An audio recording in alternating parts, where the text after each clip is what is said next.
میلاد النبی کے لیے بہت سے لوگ کہتے ہیں ہمیں کھانا کرنے کے واسطے پیسے جمع کر رہے ہیں.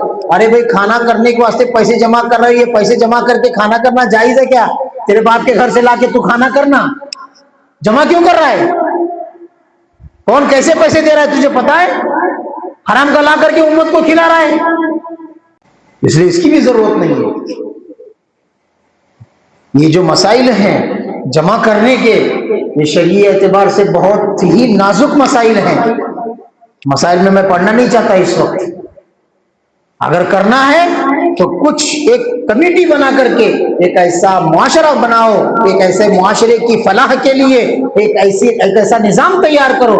نبی صلی اللہ علیہ وسلم نے جو اصحاب صفہ کے لیے تیار کیا تھا، نبی صلی اللہ علیہ وسلم نے جو مدینے کے اندر قائم کیا تھا، اس معاشرے کو بناؤ جہاں پر مالی اعتبار سے بھی ایمان والے مضبوط بن جائیں. جہاں پر آپ صلی اللہ علیہ وسلم کے راستے پر چلیں گے تو معاشرہ بھی مضبوط بنے گا، صالح معاشرہ بنے گا، اور تو اور ایمان والوں کی ایمان کی حفاظت ہوگی. کریں گے سب انشاءاللہ. اس لیے جس چیز کے پیچھے ہم پڑے ہوئے ہیں وہ چیز جو ہے درست نہیں ہے. گانا بجانا، نبی کی بعثت کا مقصد جہاں پر بہت سارے مقاصد ہیں، وہاں پر نبی کی بعثت کا مقصد یہ بھی ہے، انما بعثت بکسر المزامیر، کہ میں بجانے کے آلات اور گانے کے آلات کو توڑنے کے لیے دنیا میں بھیجا گیا. میوزک کی جو چیزیں ہیں ان کو توڑنے کے لیے بھیجا گیا ہوں. اب موبائل میں جو گانے سننے والا ہے اس کا موبائل بھی توڑ دینا چاہیے، کیونکہ وہ بھی اس کے لیے ایک بجانے کا گانے کا آلہ بن گیا ہے. اللہ ہم سب کی حفاظت کرے. تو بہرحال اس مقصد کے تحت میں جوڑا گیا تھا، اور اللہ کرے بات دل میں اتر جائے اور ہم اس گناہ سے بچ جائیں. مشورہ رکھا گیا تھا کیا کیا جائے اس تعلق سے، لیکن ذمہ داری نہیں ہے. ٹھیک ہے، دعا کر لیں گے پھر. مولانا دعا. اللهم لك الحمد كما ينبغي لجلال وجهك وعظيم سلطانك. اللهم صل وسلم دائما ابدا على حبيبك خير الخلق كلهم، يا اول الاولين يا اخر الاخرين، يا ذا القوة المتين، يا راحم المساكين، يا ذا الجلال والاکرام، یا حنان یا منان، یا فعالا لما يريد. اے اللہ ہم تمام کے صغیرہ کبیرہ گناہوں کو معاف فرما. ربیع الاول کے اس مبارک اور مقدس مہینے کے اندر نبی صلی اللہ علیہ وسلم کو جہاں دنیا کے اندر تو نے وجود بخشا، اے اللہ اس ماہ مبارک کے اندر اے اللہ ہر طرح کے خرافات سے امت کی مسلمہ کی حفاظت فرما، خصوصی طور پر نوجوانوں کی حفاظت فرما. جس مقصد کے لیے یہاں جوڑا گیا تھا، جو کچھ کہا گیا، جو کچھ سنا گیا، اے رب کریم اس کے اندر ہم خود بھی محتاج ہیں کہنے میں، سننے میں. اے اللہ اخلاص کی دولت سے ہمیں مالا مال فرما، للہیت عطا فرما. اے اللہ بدعت اور خرافات اور ان امور سے جن امور سے تیرا نبی ناراض ہوتا ہے، جن امور سے تیری ناراضگی ہوتی ہے، کہیں ایسا نہ ہو کہ اس ناراضگی کے سبب آسمان سے کوئی آگ کا گولا ہم پر برس جائے. اے رب کریم ہم تمام کی ان امور سے حفاظت فرما. اے اللہ نبی علیہ السلام نے جو معاشرہ اپنے دور میں قائم کر کے دنیا سے پردہ فرما گئے، اے اللہ ہمارے معاشرے کے اندر بھی وہی اے اللہ قائم کرنے کی ہمیں توفیق عطا فرما. ہماری سوچ کو دین اسلام کی طرف پھیرنے کے فیصلے فرما. ہمارے قلوب کو تیرے نبی کے ذکر سے معمور فرما. اے اللہ تیرے نور سے معمور فرما. اے اللہ ہمیں صوم و صلاۃ کا پابند بنا، دین کے احکامات کا پابند بنا، حرام سے اور ناجائز امور سے اور شیطان کے اے اللہ وسوسوں سے ہم تمام کی حفاظت فرما. ہم نے جو بیمار ہے شفاء کامل نصیب فرما، پریشان حالوں کی پریشانیوں کو دور فرما. اے اللہ مقروضوں کے قرض کی ادائیگی کا غیب سے شکل صورت پیدا فرما. اے اللہ بن بیاہیوں کے لیے نیک اور صالح جوڑا نصیب فرما. جن کی اولادیں ہیں ان اولاد کو اپنے والدین کے لیے آنکھوں کی ٹھنڈک بنا. اے رب کریم بیماروں کو شفاء عاجلہ کاملہ دائمہ مستمرہ نصیب فرما. اپنے حبیب صلی اللہ علیہ وسلم کے صدقے ہماری دعاؤں کو اپنے فضل سے قبول فرما. صلی اللہ تعالی علی خیر خلقہ وعلی آلہ وصحبہ اجمعین برحمتک یا